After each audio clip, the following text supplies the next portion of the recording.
Est-ce que le fait d'être comblé de bienfaits veut dire qu'on n'est pas aimé par Allah? Non, ça ne veut pas dire ça. La situation de l'être humain sur cette terre, elle est de deux. Ou bien Allah lui donne et il doit être reconnaissant, ou bien Allah l'éprouve, il doit être patient. Donc quand on est comblé de bienfaits, il faut être reconnaissant.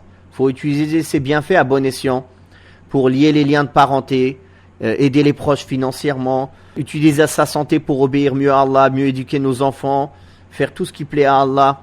Utiliser tous les bienfaits qu'Allah nous a donnés pour adorer mieux Allah, pour aider les gens qui sont éprouvés, qui ne sont pas dans les bienfaits comme nous. Et Inch'Allah, cette personne, en faisant cela, elle est aimée par Allah. Il y a des personnes qui ne seront jamais aussi proches d'Allah que quand ils sont riches. Et il y a d'autres personnes qui ne seront jamais aussi proches d'Allah que quand elles seront pauvres. La richesse ne convient pas à tout le monde, la pauvreté ne convient pas à tout le monde.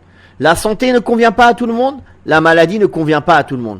La finalité, c'est comme j'ai dit hier, c'est qu'il faut se satisfaire de ce qu'Allah nous a destiné et faire en sorte que dans toutes les situations, on obéisse à Allah et on utilise les bienfaits qu'Allah nous a donnés pour lui obéir et pour faire du bien. Barakallahu fikum. D'ailleurs, les savants ont divergé. Est-ce que le plus proche auprès d'Allah, c'est le riche reconnaissant ou est-ce que c'est le pauvre patient? Et il y a une discussion très longue sur ça. Parce que parfois, il y a des gens riches, machallah, ils font beaucoup de bien. Ils font vraiment beaucoup de bien avec cette richesse. Ils ne sont pas attachés à l'argent.